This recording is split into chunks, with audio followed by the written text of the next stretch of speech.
Queremos também cumprimentar com muito carinho os nossos amigos e amigas, irmãos e irmãs que estão conectados conosco aqui, conectados espiritualmente ao nosso Centro Espírita Leon Denis, a fim de que possamos, nesses instantes, estreitarmos laços do coração, buscarmos uma compreensão mais profunda de nós mesmos, de Deus, do mundo em que vivemos, desse instante peculiar que atravessamos.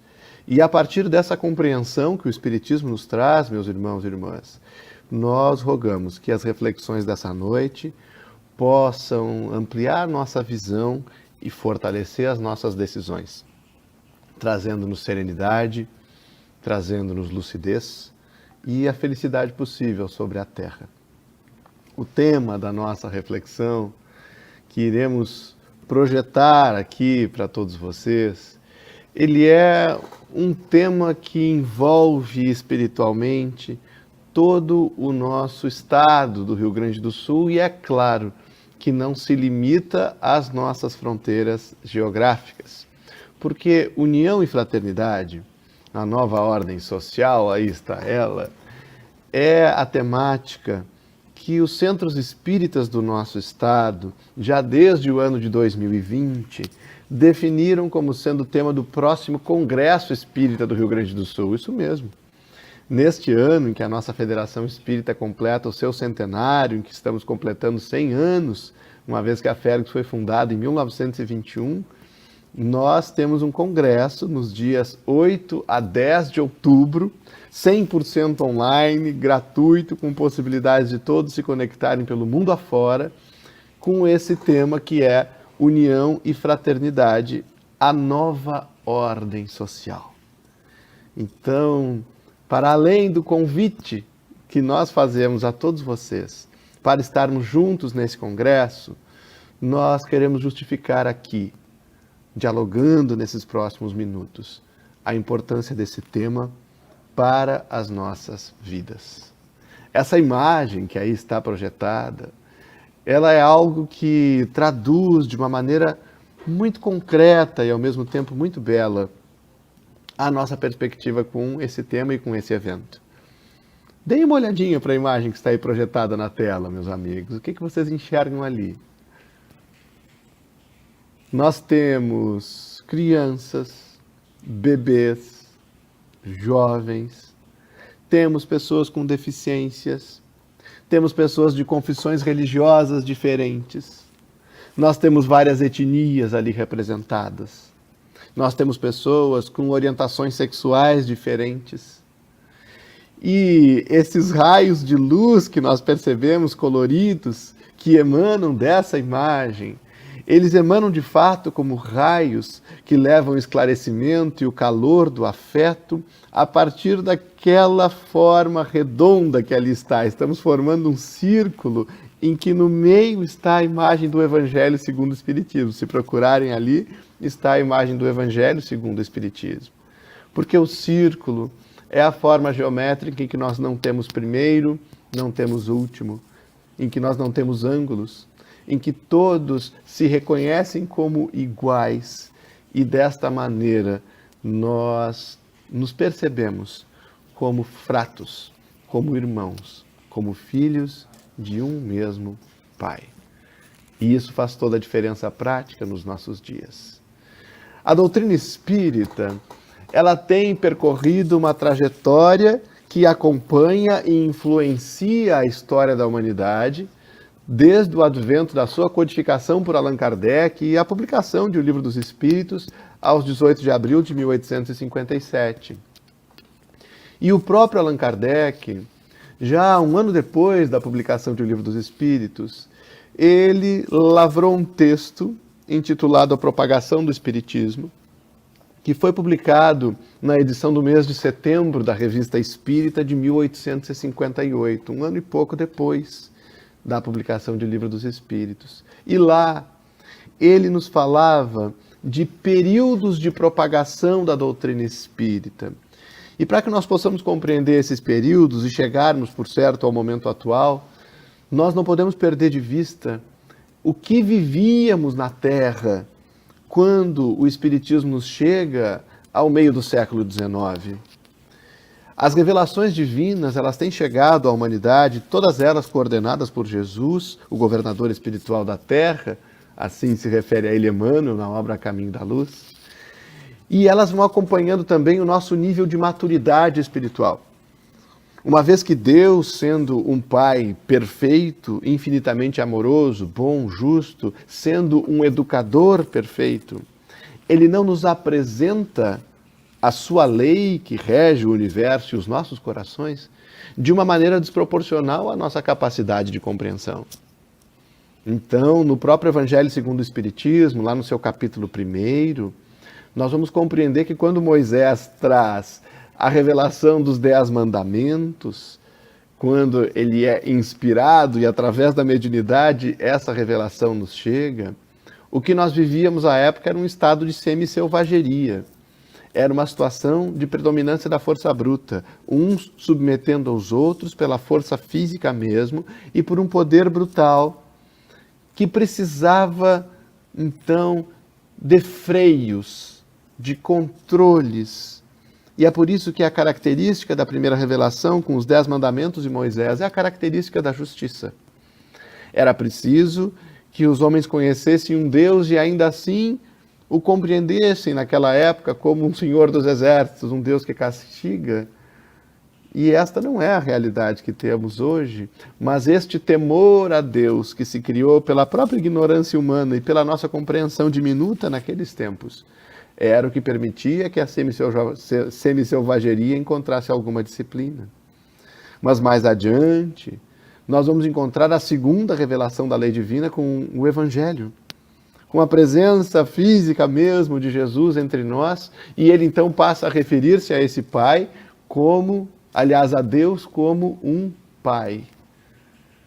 Ele passa a trazer-nos o amor como uma proposta, para além da justiça. E sinaliza-nos com a sua saga, toda ela de testemunhos de amor, de perdão, de fraternidade, desafiando a ordem vigente das coisas, que ainda se assentava no poder temporal, no culto exterior, e às vezes até na hipocrisia. Ele nos promete, o Cristo, que enviaria um outro Consolador, um Consolador que permaneceria conosco para todo sempre, nos faria recordar daquilo que ele nos havia dito. E esse Consolador chega 19 séculos depois da estada de Jesus entre nós, com a doutrina espírita. Mas quando a doutrina espírita chega ao mundo, nós tínhamos cisões muito graves entre a ciência e a religião. De modo que não era permitido que investigássemos cientificamente, de maneira racional, que pesquisássemos tudo aquilo que se referia à divindade, ao sagrado, à espiritualidade, porque isso era perseguido até como crime. E de outro lado, a religião, afastando-se da razão, da inteligência e da própria ciência, havia se confundido com dogmas cegos. E com essa cisão lamentável entre essas duas alavancas do progresso humano, nós tínhamos uma humanidade cansada. Quando o Espiritismo nos chega, nós estávamos exaustos, porque valorizávamos a razão como um fim em si mesmo, mas ela já não mais tocava os nossos corações, não educava os nossos sentimentos, não melhorava as relações humanas e, portanto, a vida tornava-se cada vez mais penosa. E, de outro lado, a religião, buscando sempre estabelecer um caminho para Deus, encontrando esses questionamentos racionais, mas presa na cegueira de alguns dogmas, não conseguia alcançar a muitos que se afastavam de Deus dessa maneira. E o Espiritismo nos chega e a primeira fase da sua propagação é, portanto, como nos diz Kardec, agora voltamos à lâmina que está projetada, a fase da curiosidade. Diz-nos o codificador que nesta fase, os fenômenos que surgiam por toda parte, as mesas que giravam, as paredes que batiam, os objetos que se moviam, geraram a curiosidade de todos nos salões, não apenas da França, mas do mundo inteiro. E foram demonstrando esses acontecimentos, que existiam inteligências fora do corpo, que na verdade quem engendrava aqueles movimentos, aqueles fenômenos, eram espíritos como nós, mas não mais encarnados em um corpo físico. E isso vem nos trazer a certeza racional, observada, científica, da imortalidade, mostrando-nos que nós já existíamos antes do ventre materno nessa encarnação. E que nós continuamos a existir e continuaremos a existir depois do túmulo e do perecimento do corpo físico. E esta curiosidade, portanto, trazendo-nos essas verdades, como a existência, a individualidade, a imortalidade do espírito, e que ele continua sendo o mesmo nas encarnações sucessivas, herdando de si mesmo, herdando das escolhas pretéritas a realidade presente. Isso tudo nos leva à fase da observação. Essa fase filosófica da doutrina espírita, em que o espiritismo se aprofunda, se consubstancia, respondendo de maneira concreta, racional, essas grandes perguntas da humanidade que nos acompanhavam desde sempre. Quem somos? Para onde vamos? De onde viemos? Por que sofremos? Qual o sentido da vida na Terra? Então, a doutrina espírita que gera a curiosidade dos fenômenos, que se consolida na observação e na reflexão filosófica, mostrando-se capaz de enfrentar a razão como aliada e ainda assim desenvolver a religiosidade nos nossos corações, fazendo-nos compreender o amor e a justiça de Deus, o que nos seria impossível racionalmente sem considerarmos a imortalidade da alma. A doutrina espírita vai tomando seu lugar entre as crenças seriamente reconhecidas no planeta. E então chegamos a um terceiro período, anunciado por Allan Kardec, dizia ele que nós chegaríamos neste período, que seria o período da admissão. O Espiritismo está hoje admitido. Nós aparecemos nas estatísticas. Nós estamos em mais de 15 mil instituições no Brasil, estamos em quase 40 países no mundo, estruturados do ponto de vista do movimento espírita, mas muito além disso. Os princípios espíritas, sendo os mesmos princípios da lei divina ou natural, são cada vez mais admitidos pela razão e mesmo pelas pessoas que não se confessam ou não se reconhecem como adeptos do espiritismo. Mas para que tudo isso? Por que atravessaríamos uma fase de curiosidade, um período filosófico de observação, a admissão social? Tudo isso foi apontado por Kardec, para que nós finalmente atingíssemos o quarto período de propagação do Espiritismo, que ele convencionou chamar influência sobre a ordem social. Mas é claro, porque sendo a doutrina espírita uma doutrina de tríplice aspecto, ciência, filosofia e religião, tudo aquilo que a ciência espírita demonstra e que a filosofia faz refletir, tem o objetivo de transformar a conduta humana. É isto, o aspecto religioso do espiritismo nunca será demais recordarmos. É o religare, é o reconectar o homem a Deus. E a conexão que fazemos com a divindade é justamente a nossa transformação desenvolvendo as virtudes que herdamos de Deus. Então eu me conecto a Deus pela ação generosa, pela ação altruísta, pelo pensamento mais equilibrado. Eu me conecto a Deus pela humildade que me conserva como aprendiz. E muito naturalmente, quando eu me melhoro, quando eu me transformo de maneira positiva, quando o progresso intelectual e o progresso moral, a educação dos sentimentos, ele existe, ele habita em mim, este progresso, eu naturalmente passo a exercer uma influência. Aquela influência que se exerce sobre o lar, primeiramente, no ambiente de trabalho, na sociedade como um todo. E Allan Kardec nos dirá depois, reeditando este mesmo estudo sobre a propagação do Espiritismo, que esse período de influência sobre a ordem social, e nós só exercemos influência pelo comportamento e não pelas palavras, coincidiria com um período que ele disse que seria de lutas.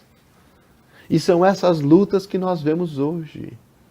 Vejamos o que nos diz na transcrição que fizemos da Revista Espírita no mês de setembro de 1858.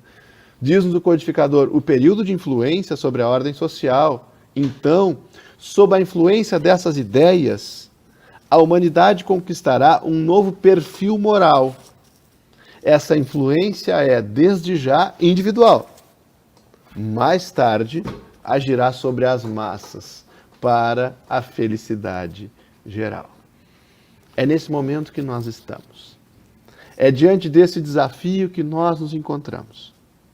Permitirmos que essas ideias, que essas noções da realidade íntima, espiritual, que o conhecimento e o entendimento da lei que rege o universo, as relações humanas, nos permita influenciarmos a partir de nós mesmos, como os raios da identidade visual do nosso congresso, todos os nichos sociais. Não é por outra razão que na questão 799 do Livro dos Espíritos, os benfeitores dirão a Allan Kardec que a maneira com que o Espiritismo contribuirá para o progresso será destruindo o materialismo, desconstituindo essa ilusão, essa fake news que é o materialismo. Porque, na verdade, nós não somos apenas corpos. Porque, na verdade, Deus existe. Porque, na verdade, nós somos espíritos imortais reencarnados. E isso muda tudo na nossa apreciação dos dias atuais, na prioridade das nossas escolhas, na compreensão das nossas dores. Muda tudo. Então, nós vamos encontrar uma causa especialmente destacada aqui essa noite para esse estado de coisas que ainda nos aflige tanto. Pois bem, meus amigos, na obra Gênese, que é uma das obras básicas da doutrina espírita, lá em Sinais dos Tempos, nós vamos encontrar uma afirmativa de Allan Kardec, dizendo-nos que nesse momento que nós vivemos agora, não seriam mais as entranhas do planeta que se agitariam, como nós já vimos com as placas tectônicas a se movimentarem, com os grandes terremotos, maremotos, com os eventos que inclusive extinguiram muitas espécies e permitiram que estivéssemos na condição que estamos hoje no orbe planetário. Não. Diz-nos o codificador que agora, nessa hora, as entranhas que se agitam são as entranhas da humanidade. E nós podemos perceber bem isso. Porque o progresso se faz a cada dia, mas nós estamos em um momento em que o progresso pode ser bastante doloroso, porque é um momento de crises. E as crises, todas elas, são oportunidades de superação, de evolução, e têm o seu nascedouro em fatores éticos, em fatores morais, que ameaçam a estabilidade da convivência humana. E por isso mesmo, toda vez que nos alicerçamos, que nos estruturamos em torno do egoísmo, em que nós nos enfrentamos porque temos pontos de vista diferentes e nos colocamos na condição de inimigos. Todas as vezes que nós colocamos o nosso interesse pessoal acima das necessidades nossas e dos nossos irmãos, todas as vezes que a nossa vontade imatura, buscando a satisfação imediata e os prazeres, engendra a dependência química, como uma perspectiva falsa de euforia, estabelece a corrupção, matando sonhos e corpos para alimentar luxos e poder. Toda vez que a nossa inteligência adoecida estabelece a nós próprios como o centro do universo e todos os outros colocados em segundo plano, nós estamos em um ciclo de egoísmo que precisa ser rompido. Eu tenho certeza que todos que estão conectados conosco são capazes de observar em si e na sua vida de relação o ciclo de egoísmo a se manifestar. Tenho certeza disso. Então aqui nós vamos encontrar a afirmativa em O Livro dos Espíritos, na questão 917, dizendo-nos por que acontece isso, por que nós andamos assim tão reativos nos defendendo uns dos outros, e como que nós podemos transformar esse contexto. Vejamos que belo trecho, esse da questão 917, o Livro dos Espíritos, que nos diz: o choque que o homem experimenta do egoísmo dos outros é o que muitas vezes o faz egoísta, por sentir a necessidade de colocar-se na defensiva, notando que os outros pensam em si próprios e não nele, ei-lo levado a ocupar-se consigo mais do que com os outros. Então vejam, quando nós não nos sentimos importantes, quando nós não nos sentimos acolhidos, quando sentimos que os outros pensam apenas em si próprios, nós nos defendemos e voltamos a própria atenção apenas para nós mesmos. E não o fazemos de uma maneira positiva, como seria o autoconhecimento. Não. Nós voltamos a atenção para nós mesmos, desconsiderando a felicidade alheia. E é por isso que muitas vezes nos tornamos cada vez mais infelizes, porque estamos investindo no egoísmo. O egoísmo é uma enfermidade moral. E Allan Kardec e os bons espíritos, continuando na questão 917, nos alertam para o seguinte, trazendo-nos uma perspectiva.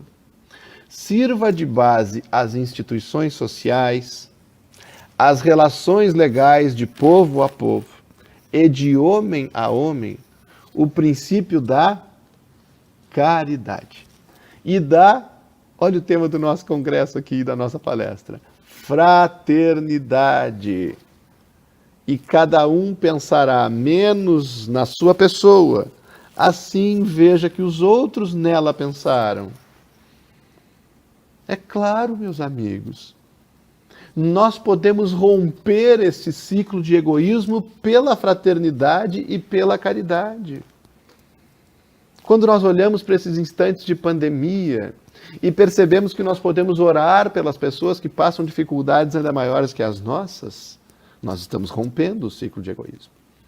Quando, como fazemos no movimento espírita, mantemos instituições que ofertam desde o alimento do corpo até o alimento da alma, que atendem como os nossos albergues, como os nossos hospitais, que atendem à urgência, mas, além disso, como fazem todos os nossos centros espíritas, investimos na educação do espírito imortal. O trabalho voluntário que se faz nessa direção é uma ruptura com este ciclo de egoísmo e o estabelecimento que se fará por novos atos e novos hábitos do ciclo da fraternidade. Esse mesmo que é capaz de engendrar uma nova ordem social. Então olhemos para nós, porque essa é a vida que nós podemos modificar. Não vamos olhar para os outros. Vamos olhar para nós nesse momento, na perspectiva de transformação, de exigirmos, de buscarmos o melhor. E vamos perceber, estamos sendo reativos? Nós somos pessoas que recolhemos bem as avaliações que são feitas do nosso trabalho? Ou nós reagimos a isso? Ou nós somos egoístas a ponto de nos fecharmos também no orgulho e não aprendermos com mais ninguém? Ou nós nos sentimos atacados por todos aqueles que nos trazem uma perspectiva de correção e de melhoria? Nós estamos preocupados com aqueles que nos amam, que estão ao nosso redor, em atender às suas necessidades? Ou estamos presos em perspectivas individualistas e infantis, em que nos tornamos reis de reinos rotos e nos comportamos com vergonha de servir, com defesas para amar, com dificuldades para cuidarmos uns dos outros em função de que aquilo pode nos deixar numa posição mais vulnerável. E eu preciso repetir para mim mesmo que sou eu quem mando e ninguém manda em mim. Esse ciclo da arrogância e do egoísmo, meus queridos amigos, é alguma coisa que precisa vencer-se, a fim de que, agindo primeiramente pelo amor, assumindo o risco de servir, de perdoar, e não nessa postura infantil e reativa, nós seremos capazes de chegar neste momento que está descrito aqui. Justamente na obra Gênese, que mencionamos anteriormente, lá no item Sinais dos Tempos, nós vamos encontrar essa afirmativa séria, alentadora, inspiradora. A fraternidade será a pedra angular, novo alicerce para as nossas construções. Novo alicerce, não mais o egoísmo. O alicerce é a fraternidade, porque tudo que se estruturou sobre o egoísmo veio abaixo, desde os grandes conglomerados empresariais, que tinham o egoísmo engendrando a corrupção e a exploração do trabalho, até os governos que têm o egoísmo buscando servir-se em vez de servir ao povo. Tudo isto está ruindo, já ruiu ou vai ruir, porque só pode permanecer edificado em um universo que é regido pela lei de Deus, aquilo que tem a fraternidade como pedra angular. E essa é a nova ordem social. Mas não há fraternidade real, prossegue a obra Gênese, sólida, efetiva, senão assente em base inabalável. E essa base inabalável que nós todos estamos buscando é a fé. Não a fé em tais ou tais dogmas particulares, que mudam com os tempos e os povos, e que mutuamente se apedrejam, porquanto, anatematizando-se uns aos outros, alimentam o antagonismo. Não é essa fé. Não é a fé cega. É aquela fé que nós narramos, que o Espiritismo veio trazer, conectando ciência e religião novamente. A fé nos princípios fundamentais, que toda a gente pode aceitar e aceitará. Que princípios são esses? Quais são as bases, portanto, da nova ordem social estabelecida pela fraternidade? Deus, a alma, o futuro, um progresso individual indefinito, ou seja, ainda nem limitado pelas nossas percepções. Um progresso individual que vai muito além daquilo que somos hoje. A perpetuidade das relações entre os seres. Vejamos que influência cada um desses princípios pode trazer para nós e para a vida prática. Deus. Ora, quando nós compreendemos a existência de Deus e observamos pela razão que em tudo Deus se expressa e que injustiças podem ocorrer apenas na perspectiva da lei dos homens, mas jamais na perspectiva da lei de Deus, nós vamos perceber que não adianta buscarmos felicidade investindo contra os nossos irmãos. Porque Deus, sendo o Pai de todos nós, e sendo cada um de nós irmão do outro, fratos, fraternos, irmãos, nós não conseguimos fatiar pela indiferença a alegria de uns e estabelecê-la, a revelia da dor de outros. Nós começamos a pensar que não nos adianta defender pena de morte, que não nos adianta encerrar criaturas em casas prisionais, ou fechar os olhos para as favelas lamentáveis, para o tráfico de drogas, e nos internarmos nos nossos apartamentos, nas nossas residências confortáveis, utilizando MD, doce, bala, e imaginando que isso estará à margem da lei de Deus e não estará causando justamente o impacto social que, por exemplo, o consumo de drogas, mesmo por aqueles que dizem eu jamais serei dependente, será capaz de estabelecer em toda a criminalidade que é sustentada, infelizmente, pelo tráfico. Então, este comprimido que gera alegria nas baladas é, na verdade, o sangue de muitos que morrem pelas chacinas. Quando nós compreendemos Deus, e compreendemos Deus e a alma, nós vamos perceber que há razões, sendo espíritos imortais como somos, há razões para termos renascido neste lar, especificamente em que renascemos, nesta cidade, neste momento histórico.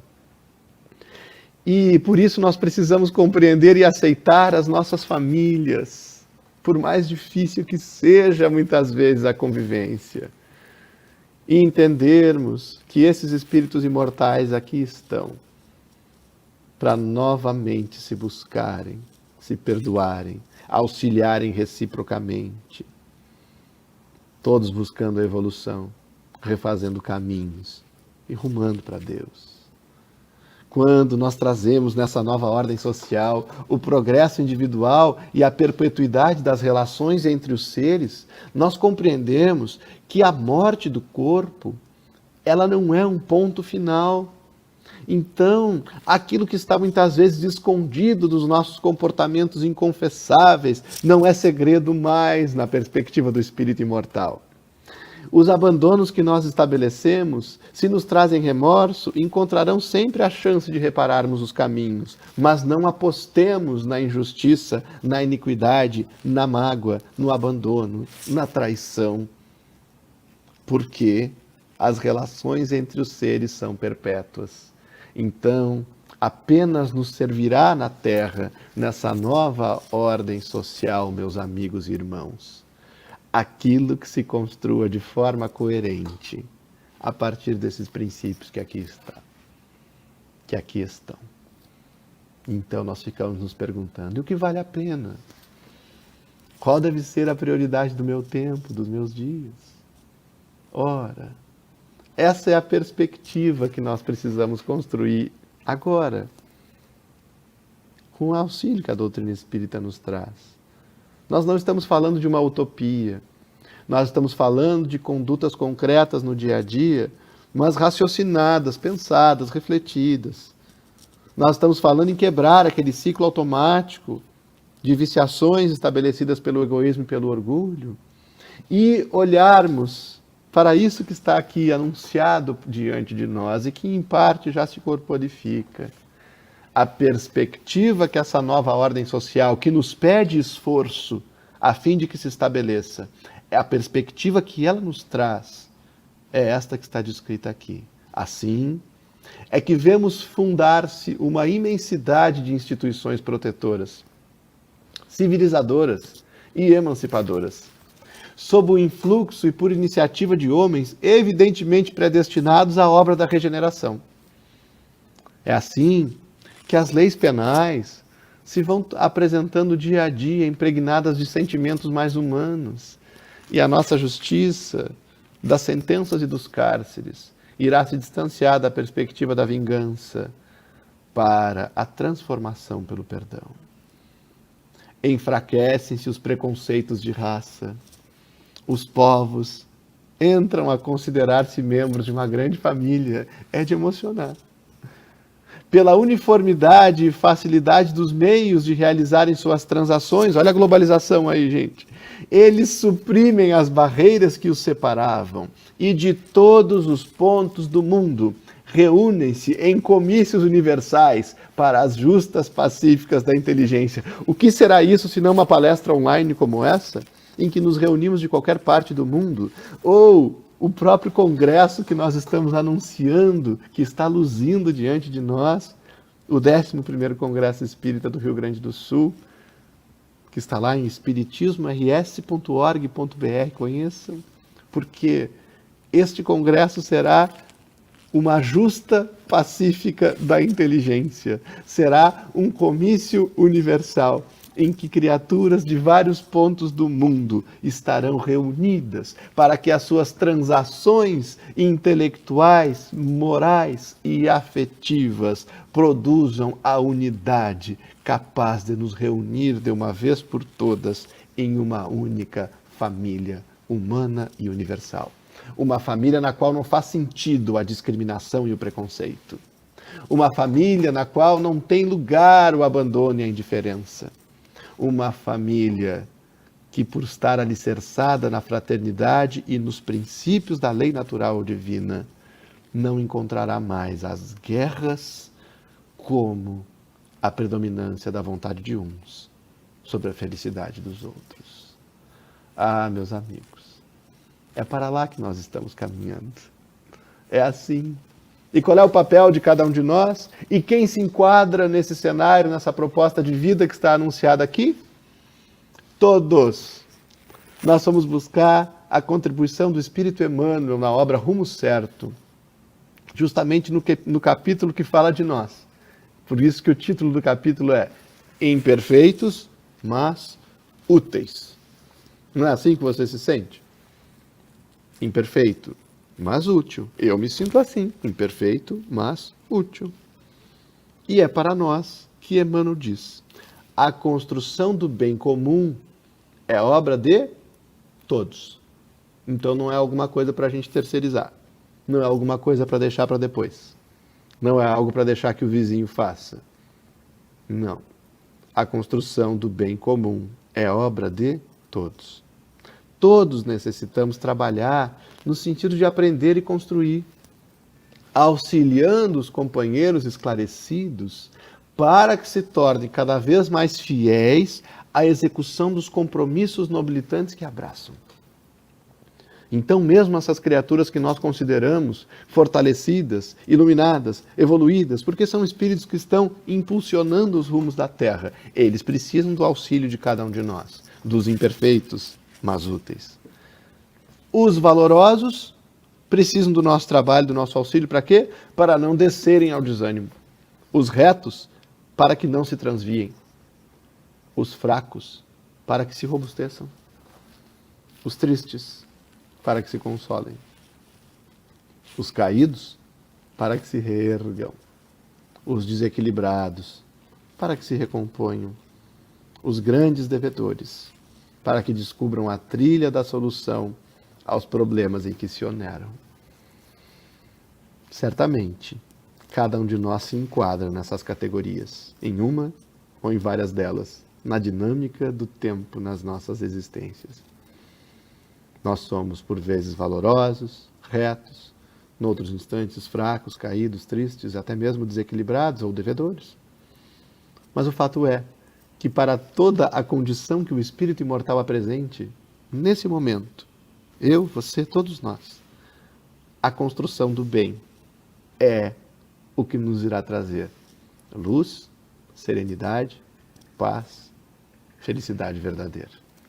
A fraternidade e a união entre nós, a engendrarem uma nova ordem social, pedem-nos isto, meus amigos, que não nos rendamos ao desânimo, que renasçamos muitas vezes em nós mesmos para suportarmos uma pandemia, mas também para permitirmos que ela nos torne melhores.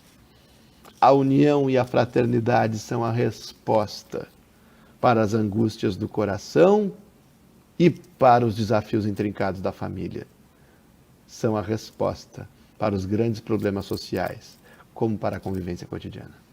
Então, assim nos despedimos de todos vocês.